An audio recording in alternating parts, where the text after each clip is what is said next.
Sự sống có lẽ là điều bí ẩn lớn nhất của tự nhiên.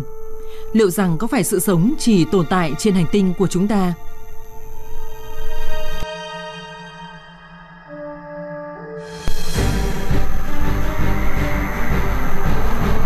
Nhiều khám phá trong những thập kỷ gần đây cho thấy các điều kiện sống ngoài trái đất đa dạng hơn chúng ta từng nghĩ.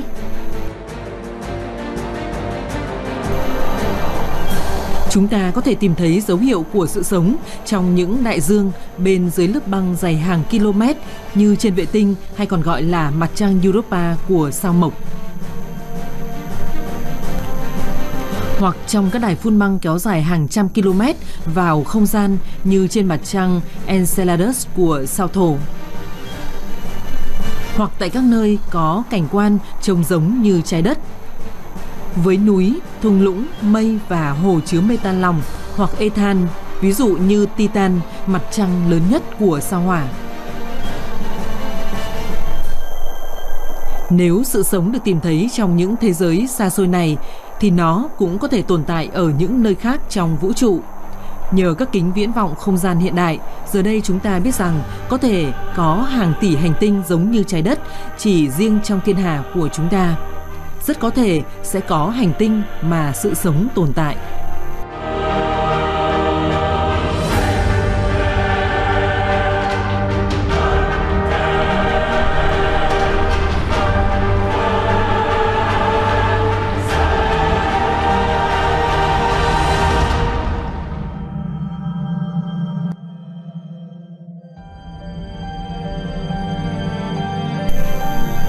Chỉ vài thập kỷ trước, ý nghĩ về các hành tinh quay quanh các ngôi sao xa xôi chỉ là điều trong khoa học viễn tưởng thuần túy.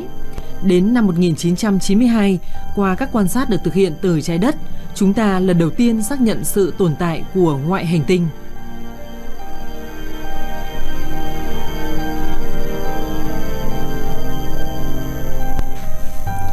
Hai trong số chúng đã được tìm thấy trong quỹ đạo của sao xung PSA 1257+12, cách trái đất khoảng 2.300 năm ánh sáng. Sự phát hiện này đã đánh dấu sự khởi đầu của một kỷ nguyên mới trong khoa học. Lần đầu tiên sự tồn tại của một hệ mặt trời khác có các hành tinh giống trái đất đã được xác nhận.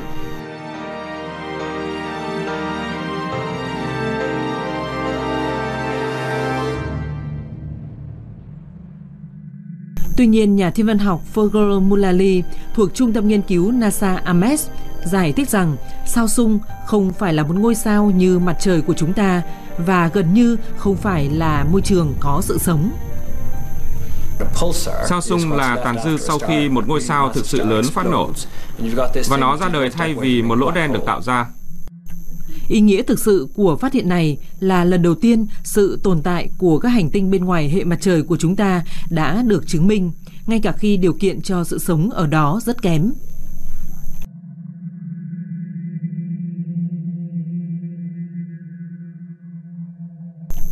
Vào ngày 6 tháng 10 năm 1995, các nhà thiên văn học tại Đại học Geneva ở Thụy Sĩ đã công bố phát hiện ra ngoại hành tinh đầu tiên quay quanh một ngôi sao giống như mặt trời. Điều này đánh dấu một mốc quan trọng khác trong thiên văn học, bởi vì các điều kiện ở đó có thể giống với những điều kiện trong hệ mặt trời của chúng ta. Ngôi sao này là 51 Pegasi, cách trái đất 50 năm ánh sáng và cũng là một hành tinh khí khổng lồ như sao Mộc.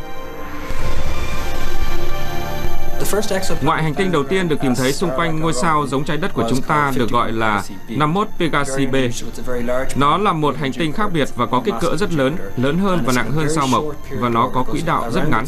Bởi vì xung quanh ngôi sao, một năm trên hành tinh này bằng 4 ngày, đó là một khoảng thời gian rất ngắn. Vì không có bề mặt rắn, các hành tinh khí không có điều kiện sống. Tuy nhiên, phát hiện này là một bước ngoặt trong việc tìm kiếm các ngoại hành tinh.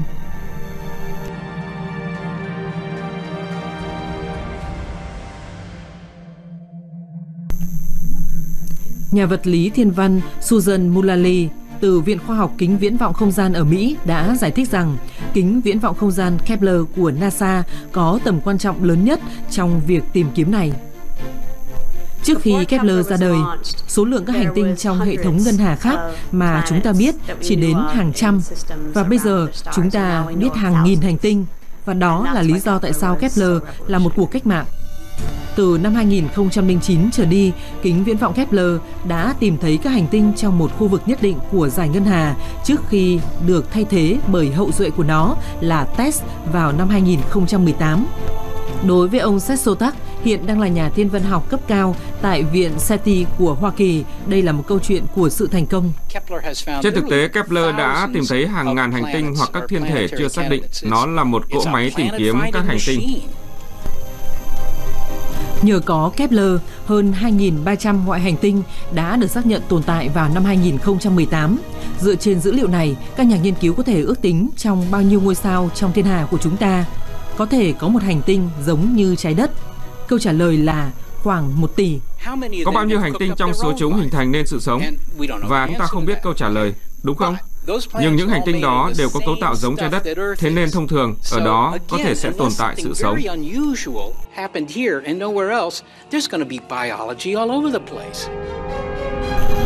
Và Kepler đã không chỉ chứng minh sự tồn tại của các hành tinh giống trái đất trong vũ trụ, mà còn khám phá ra những điều đáng kinh ngạc khác.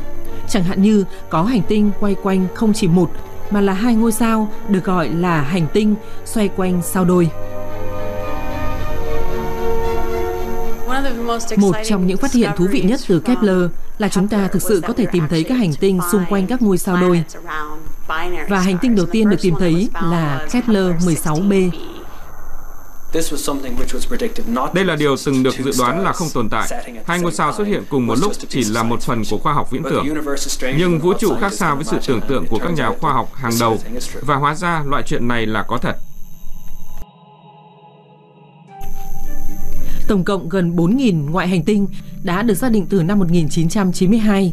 Trong vài năm tới, thêm nhiều kính viễn vọng không gian sẽ tìm kiếm các hành tinh trong vũ trụ. Vì thế, số lượng của chúng có thể sẽ tăng lên đáng kể. Cho đến nay, chúng ta chỉ có thể chứng minh sự tồn tại của một phần trong số hàng tỷ hành tinh mà theo lý thuyết đang tồn tại. Làm thế nào chúng ta biết có bao nhiêu trong số chúng có sự sống? Trong vùng lân cận của mỗi ngôi sao có một khu vực. Trong đó, các điều kiện tiên quyết cơ bản cho sự phát triển của sự sống có thể tồn tại, một nguồn năng lượng, các khối hóa học và trên hết là nước lòng.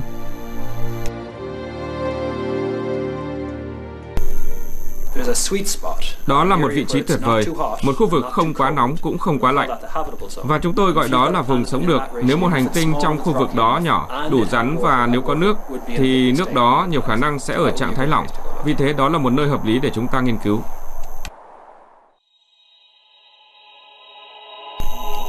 Trong số 4.000 ngoại hành tinh được xác định hiện tại, hơn 60 hành tinh có quỹ đạo trong vùng có thể sống được của ngôi sao trung tâm, và do đó chúng có thể được coi là có khả năng tồn tại sự sống. Nhưng điều này không có nghĩa là có sự sống trên những thế giới xa xôi này. Ngược lại, câu hỏi đặt ra là liệu cuộc sống bên ngoài các vùng có thể sống được này có tồn tại hay không?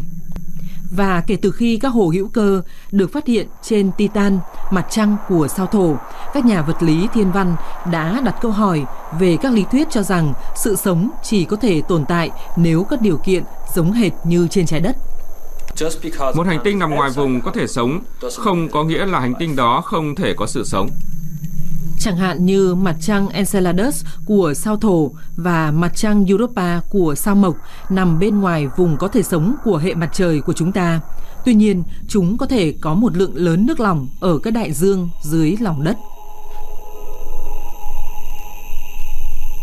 Vì vậy, nếu sự sống cũng có thể phát triển trên các ngoại hành tinh, không quay quanh các vùng có thể sống được của các ngôi sao của chúng, thì chúng ta sẽ có thể phải xem xét nhiều thiên thể hơn trong quá trình tìm kiếm sự sống trong vũ trụ. Chúng ta gặp trở ngại khi nghiên cứu các hành tinh và mặt trăng trong hệ mặt trời vì chúng cách trái đất hàng triệu km. Vậy các nhà khoa học làm thế nào để nghiên cứu các ngoại hành tinh cách xa trái đất nhiều năm ánh sáng, tương đương với hàng chục nghìn tỷ km?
về phía mình, bạn có thể suy ra thời gian đi hết một vòng tròn đó. Khối lượng của hành tinh hoặc vật thể xung quanh nó đang bị kéo cùng. Nếu khối lượng rất nhỏ thì đó là một hành tinh. Phương pháp đó đã rất thành công. Hầu hết các hành tinh trước đây đã được tìm thấy bằng cách này. Các kính viễn vọng không gian như Kepler và TESS thường hoạt động theo phương pháp được gọi là phương pháp quan sát sự quá cảnh. Kính viễn vọng đo độ sáng của một ngôi sao, độ sáng giảm nhẹ khi một trong các hành tinh của nó đi qua phía trước. Độ lớn của vùng tối phụ thuộc vào kích thước của ngôi sao và hành tinh. Đồng thời, thời gian quá cảnh phụ thuộc vào khoảng cách từ hành tinh đến ngôi sao và khối lượng của nó. Nó luôn luôn chỉ hướng đến một điểm trên bầu trời, không quay đi chỗ khác, và nó đang nhìn vào 150.000 ngôi sao, và nó chỉ đo độ sáng của các thiên thể, rất giống như một máy đo sáng máy ảnh. Và đôi khi, ví dụ ngôi sao ở đây sẽ mờ đi một chút, chỉ một phần rất nhỏ của chúng, mờ đi trong vài giờ và sau đó sáng trở lại. Nói chung là điều đó xảy ra nếu một hành tinh đi qua trước ngôi sao đó. Sự kết hợp giữa phương pháp quan sát sự quá cảnh và phương pháp vận tốc xuyên tâm cung cấp dữ liệu về kích thước, khối lượng và mật độ của hành tinh. Đây là những yếu tố quan trọng để đánh giá đâu là nơi có tiềm năng trở thành một nơi sinh sống giống như trái đất. Một khi bạn biết khoảng cách từ ngôi sao đến hành tinh, bạn sẽ biết ngôi sao đó nóng đến mức nào. Bạn có thể ước tính nhiệt độ của bề mặt hành tinh. Một tham số quan trọng khác để ước tính sự giống nhau của một ngoại hành tinh so với trái đất là các thành phần cấu tạo bầu khí quyển của nó. Bầu khí quyển có thể được nghiên cứu bằng quang phổ trong quá trình quá cảnh. Khi một hành tinh đi qua phía trước ngôi sao, bầu khí quyển của nó sẽ lọc ánh sáng của ngôi sao. Các thành phần cấu tạo của bầu khí quyển có thể được xác định bằng việc phân tích quang phổ của ánh sáng được lọc.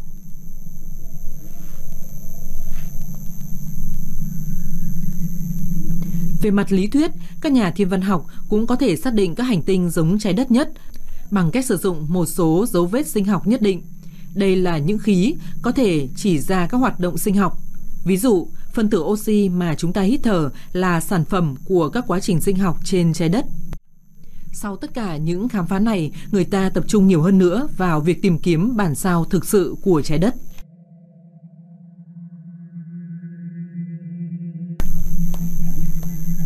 Một ngoại hành tinh giống như trái đất, anh em song sinh với trái đất, là một hành tinh hoặc mặt trăng có điều kiện môi trường tương đương như ở trên trái đất. Hàng tỷ năm trước, sự sống đã có thể phát triển trên hành tinh của chúng ta. Nếu chúng ta tìm thấy một hành tinh rất giống với trái đất, thì xác suất phát triển sự sống ở đó sẽ cao tương ứng. Giờ đây, các nhà khoa học đã phát hiện ra một số hành tinh giống với trái đất ở nhiều điểm. Chỉ số tương tự trái đất là rất cao. Một trong số nhiều yếu tố là kích cỡ.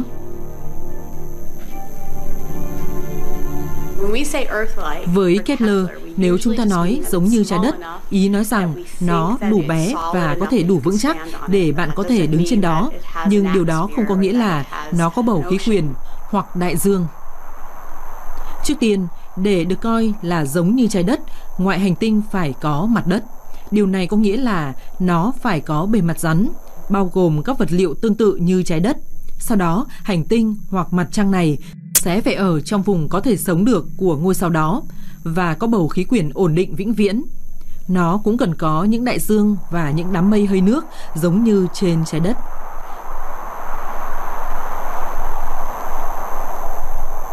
Một hành tinh song sinh thực sự với trái đất cũng cần có sự kết hợp giữa nước ngọt và nước mặn và các mảng đất rộng không bị bao phủ bởi nước. Chúng ta đều tin rằng nước là thiết yếu, nhưng mọi thứ khác mà bạn nghĩ là quan trọng đối với sự sống thì dường như cũng có sự sống trên trái đất không cần đến chúng. Có sự sống thiếu ánh sáng mặt trời, có sự sống không cần oxy, có sự sống ở sâu bên dưới lớp băng ở Nam Cực.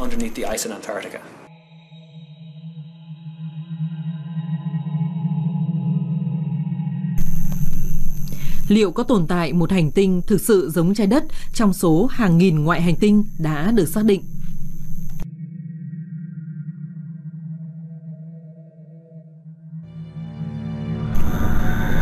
Vào tháng 4 năm 2013, các nhà khoa học của nhóm Kepler đã công bố một khám phá được nhiều người kỳ vọng. Lần đầu tiên họ tìm thấy hai hành tinh có vẻ rất giống với trái đất. Nếu tôi phải lái một con tàu vũ trụ đến một hành tinh mà chúng tôi tìm thấy bằng Kepler, thì nơi mà tôi sẽ đến là Kepler 186f.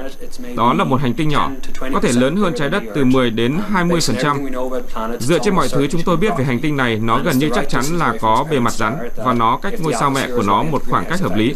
Nếu bầu khí quyển cũng như hiệu ứng nhà kính phù hợp, nước lỏng có thể tồn tại trên bề mặt của nó. Sau phát hiện đó, các hành tinh khác giống trái đất đã được tìm thấy thêm. Ví dụ như hành tinh Kepler 438b, Kepler 442b và Kepler 440b. Tất cả chúng đều giống trái đất, nhưng không hành tinh nào có thể được coi là hành tinh song sinh của trái đất.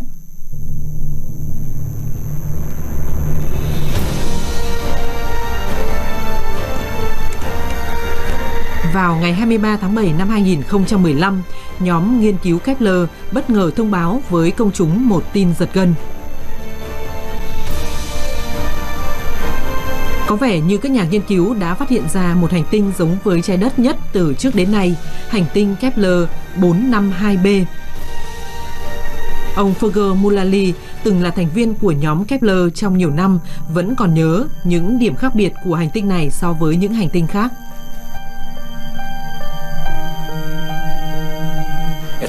Nó, một hành tinh trong vùng sống được xung quanh một ngôi sao gần như là một bản sao của mặt trời của chúng ta. Sau phát hiện này, trái đất dường như bớt cô đơn trong vũ trụ. Hành tinh Kepler 452b quay quanh một ngôi sao có cùng nhiệt độ, sáng hơn một chút và chỉ lớn hơn 10% so với mặt trời của chúng ta. Quỹ đạo của nó chỉ lớn hơn 5% so với trái đất. Một năm trên hành tinh này kéo dài 385 ngày, chỉ dài hơn chúng ta 20 ngày. Điều khiến cho chúng tôi bớt mong đợi về khả năng tồn tại sự sống trên hành tinh này chính là kích cỡ của nó. Theo dự đoán chính xác nhất, nó lớn hơn trái đất 60% về kích thước. Do đó, hành tinh Kepler 542b thuộc nhóm siêu trái đất. Ví dụ, các hành tinh có khối lượng bằng hoặc lớn hơn trái đất và thường là các hành tinh đá. Với khối lượng gần gấp 5 lần trái đất, Kepler 452b sẽ có trọng lực bề mặt khoảng 2G. Vì vậy, mọi thứ sẽ nặng gấp đôi so với trái đất.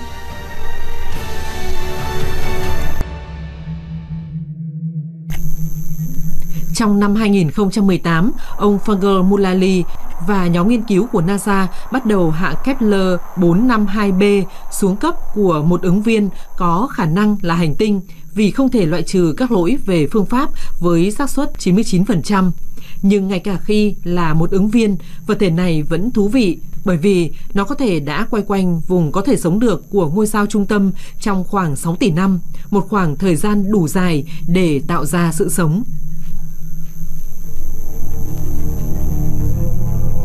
Vào tháng 5 năm 2016, các nhà thiên văn học đã phát hiện ra 3 hành tinh quay quanh một ngôi sao lùn trong chòm sao Bảo Bình, chỉ cách trái đất khoảng 40 năm ánh sáng. Những hành tinh này có thể là mục tiêu đầy hứa hẹn trong quá trình tìm kiếm sự sống ngoài hệ mặt trời.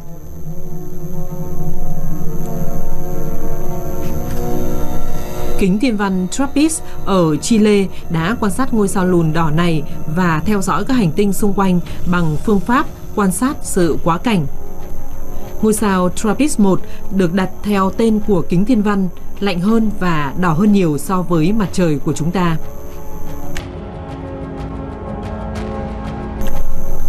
Những ngôi sao như thế này, những ngôi sao lùn đỏ rất phổ biến trong dải ngân hà và chúng rất lâu đời.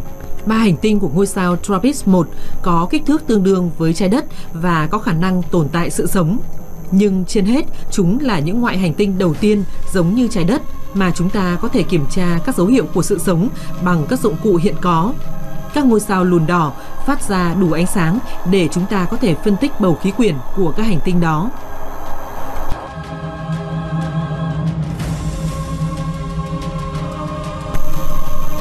Mặt khác, các ngôi sao lớn hơn và sáng hơn như mặt trời của chúng ta có thể làm sai lệch kết quả.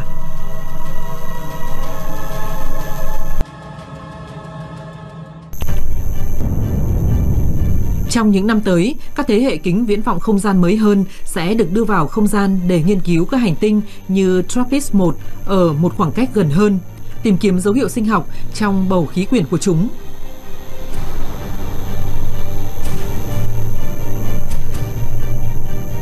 Dự án tham vọng nhất trong số các dự án này là kính viễn vọng không gian James Webb, một dự án hợp tác quốc tế giữa NASA, Cơ quan Vũ trụ châu Âu ESA và Cơ quan Vũ trụ CSA của Canada. Kính viễn vọng James Webb thậm chí có thể quan sát các giai đoạn đầu trong quá trình tiến hóa của vũ trụ. Nó bao gồm dấu vết của ánh sáng đầu tiên sau vụ nổ lớn, sự hình thành của các hệ sao đầu tiên và cả sự phát triển của hệ mặt trời của chúng ta.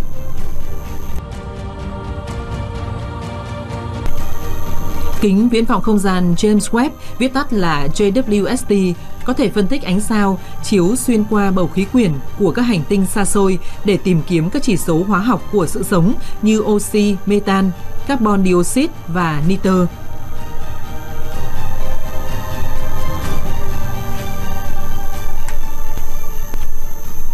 JWST thực sự giúp chúng ta hiểu được bầu khí quyển của hành tinh như thế nào trong các điều kiện khác nhau, vì đó sẽ là một kết quả thực sự thú vị.